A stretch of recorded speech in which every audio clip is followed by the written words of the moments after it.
El papel de la economía. Entre las preguntas que comúnmente son planteadas sobre la historia del análisis económico se encuentran: ¿la economía es científica o es simplemente un conjunto de opiniones y sesgos ideológicos? Y ¿las ideas económicas reflejan las circunstancias y sucesos actuales y cambian junto a esas circunstancias y sucesos? Análisis científico. No hay duda de que los economistas como individuos tienen sus propias preferencias y sesgos, como todas las personas, incluyendo a los físicos y matemáticos. Pero la razón por la cual las matemáticas y la física no son consideradas simplemente opiniones subjetivas y nociones sesgadas es que hay procedimientos aceptados para realizar pruebas y comprobar las creencias en esas disciplinas. Es precisamente debido a que un científico en particular probablemente tenga sesgos que los científicos en general buscan crear y establecer métodos científicos y procedimientos que estén libres de prejuicios, para que de esta manera se eviten o revelen los sesgos individuales. En la economía, las preferencias de los economistas keynesianos por la intervención gubernamental y las de los economistas de la Universidad de Chicago por confiar en los mercados en lugar del gobierno, es muy probable que hayan influido en sus reacciones iniciales al análisis y los datos de la curva de Phillips, por ejemplo. Pero el hecho de que compartan una serie de procedimientos empíricos y analíticos en su trabajo profesional les permitió llegar a conclusiones en común a medida que se descubrió más información con el paso del tiempo, socavando así a la curva de Phillips.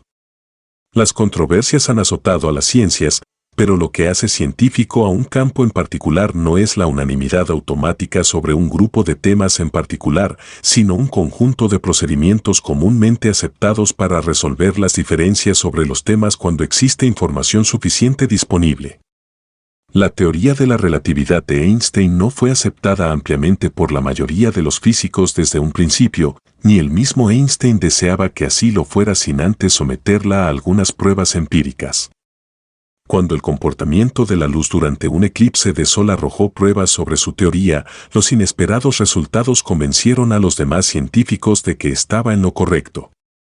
Un importante historiador de la ciencia, Thomas Kuhn, ha argumentado que lo que distingue a la ciencia de otros campos es que las teorías que son mutuamente contradictorias no pueden coexistir de forma indefinida en la ciencia, sino que una u otra debe prevalecer y las demás desaparecerán cuando suficiente información pertinente esté disponible. Es por eso que la teoría de combustión del flogisto fue reemplazada por la teoría de la combustión del oxígeno y la teoría tolemaica de la astronomía fue reemplazada por la teoría de Copérnico.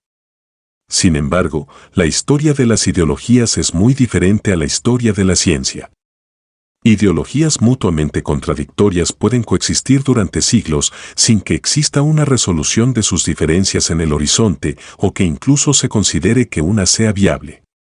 Lo que los científicos tienen en común no es simplemente un acuerdo sobre varias conclusiones, sino, más esencialmente, un acuerdo sobre las formas de realizar pruebas y verificar conclusiones, comenzando con una cuidadosa y estricta definición de los términos que están siendo utilizados.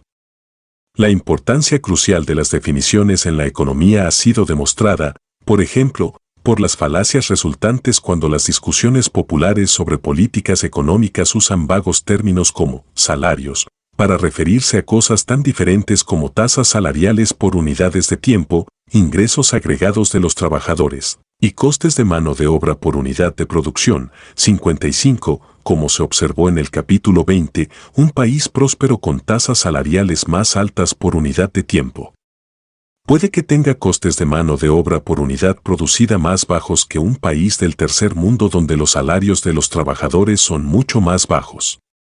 Las presentaciones matemáticas de los argumentos, ya sea en las ciencias o en la economía, no solo llegan a hacer estos argumentos más compactos y sus complejidades más fáciles de comprender de lo que una larga explicación verbal sería capaz de hacer, sino que también pueden hacer que sus implicaciones queden más claras y sus defectos sean más difíciles de ocultar.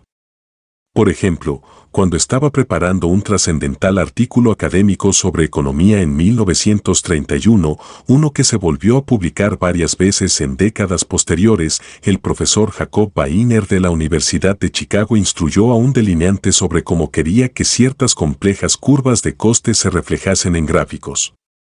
El dibujante respondió que el conjunto de curvas con las que el profesor Weiner quería ilustrar el análisis en su artículo eran imposibles de dibujar según las características que había especificado. Weiner reconoció más adelante que lo que había solicitado era técnicamente imposible y económicamente inapropiado, ya que algunas de las suposiciones en su análisis eran incompatibles con algunas de sus otras suposiciones.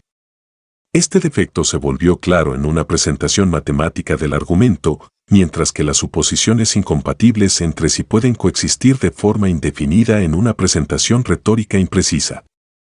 El análisis sistemático de términos cuidadosamente definidos y la puesta a prueba de forma sistemática de teorías que son contrastadas con la evidencia empírica son partes de un estudio científico de cualquier tipo. Está claro que la economía ha avanzado en esta dirección desde sus comienzos hace varios siglos.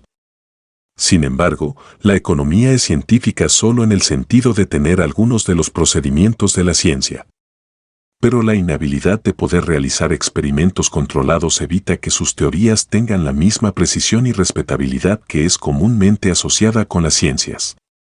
Por otro lado, existen otros campos con fundamentos científicos reconocidos que tampoco permiten experimentos controlados. La astronomía y la meteorología son ejemplos de esto.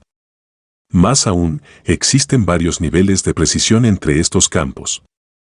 Por ejemplo, en la astronomía el momento en que los eclipses ocurrirán puede ser pronosticado con un margen de error de segundos, incluso cientos de años antes de que sucedan, mientras que los meteorólogos tienen un alto porcentaje de error cuando pronostican el clima con una semana de anticipación.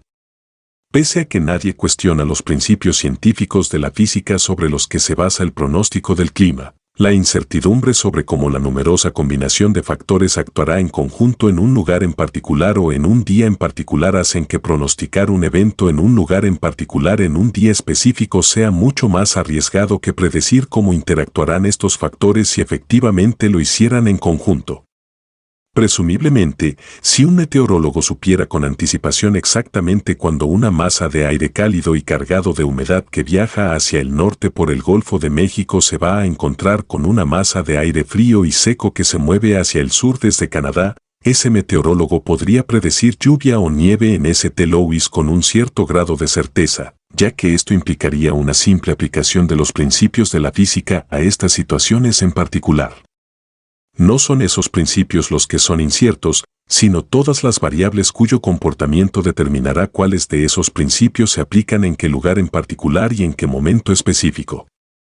Lo que es científicamente conocido es que la colisión de aire frío y seco con aire cálido y húmedo no produce días soleados y tranquilos. Lo que no se sabe es si estas masas de aires llegarán a St. Louis al mismo tiempo o pasarán una después de la otra o simplemente no pasarán por allí. Aquí es donde se calculan las probabilidades estadísticas para determinar si continuarán moviéndose a su velocidad actual y sin cambiar de dirección.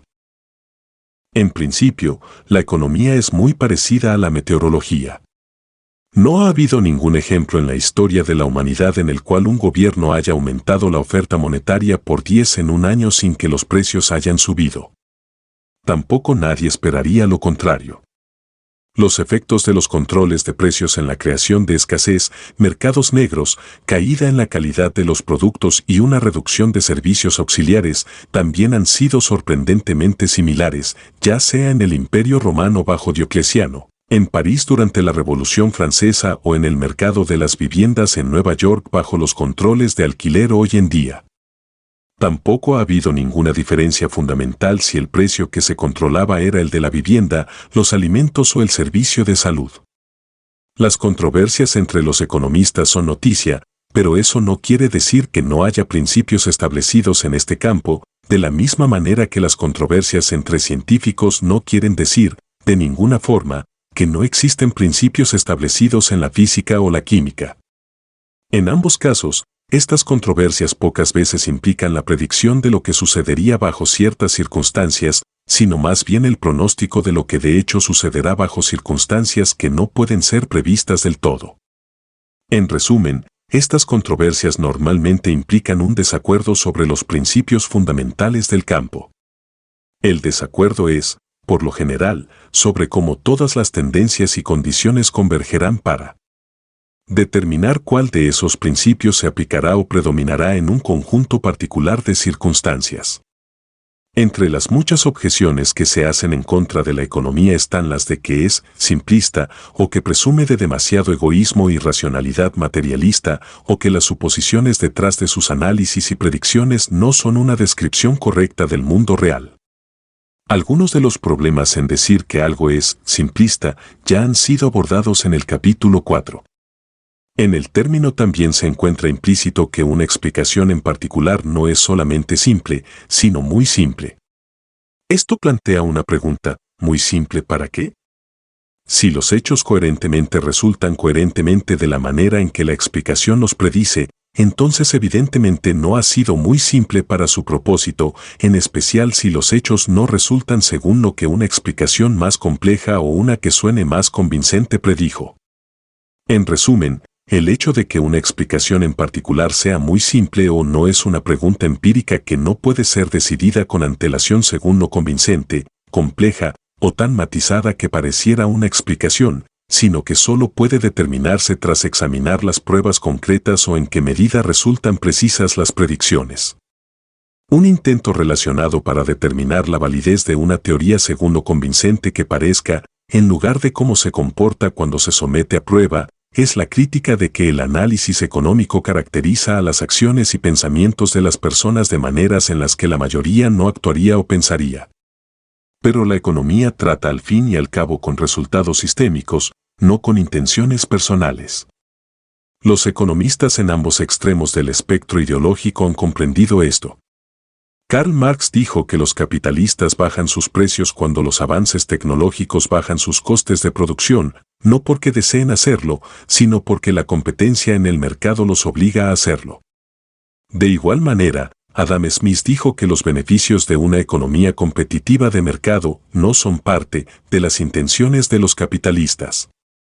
Como ya se observó en el capítulo 4, Engels, el colaborador de Marx, dijo: aquello que cada individuo quiere es impedido por los otros, y lo que resulta es cierta cosa que ninguno ha querido.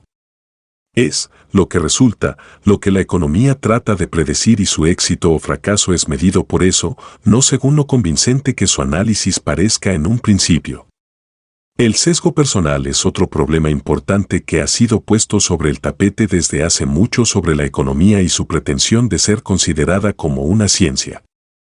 J. A. Schumpeter, cuya sólida historia del análisis económico, publicado en 1954, continúa sin tener rival por su combinación de contenido y profundidad, trató el muy discutido tema del efecto del sesgo personal en el análisis económico. Descubrió que el sesgo ideológico era algo común entre los economistas, desde Adam Smith hasta Karl Marx, pero lo que también concluyó fue que estos sesgos tenían muy poco efecto sobre el trabajo analítico de estos economistas, el cual puede ser separado de sus comentarios o posiciones ideológicas.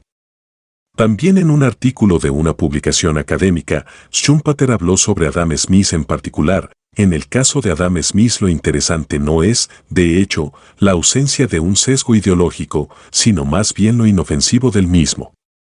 La continua caracterización negativa de los hombres de negocios por parte de Smith era, para Schumpeter, un sesgo ideológico que venía de los orígenes de la familia Smith, la cual no formaba parte de la clase comerciante, y de su inmersión intelectual en el trabajo de intelectuales, condicionados de manera similar. Pero, toda esta ideología, más allá de la firmeza de su convicción, apenas perjudicó su logro científico en la producción de enseñanzas analíticas y factualmente sólidas. Lo mismo sucedió con Karl Marx, cuya visión ideológica de los procesos sociales fue formada antes de que comenzase a estudiar economía, pero a medida que su trabajo analítico maduró, Marx no solo elaboró muchos trabajos de análisis científico que eran neutrales en relación con esa visión, sino incluso algunos que no concordaban muy bien con ella, pese a que Marx continuó utilizando fraseología insultante que no afecta a los elementos científicos en una discusión. Irónicamente, la visión de Marx de los hombres de negocios no era tan completamente negativa como la de Adam Smith. Según Schumpeter, en sí mismo, el desempeño científico no nos obliga a deshacernos de nuestros juicios de valor o renunciar a la defensa de algún interés en particular. Más claramente, la militancia no implica mentir, aunque algunas veces las ideologías se cristalizan en credos, que son inmunes a la crítica. Pero entre los sellos del campo científico se encuentra el reglamento, que puede destruir cualquier error condicionado ideológicamente en un análisis. Además, tener algo que formular, defender, atacar, provee de ímpetu para realizar un trabajo objetivo y analítico, incluso cuando algunas veces la ideología interfiera con él. Es por eso que, aunque avancemos lentamente debido a nuestras ideologías, puede que no avancemos en absoluto sin ellas.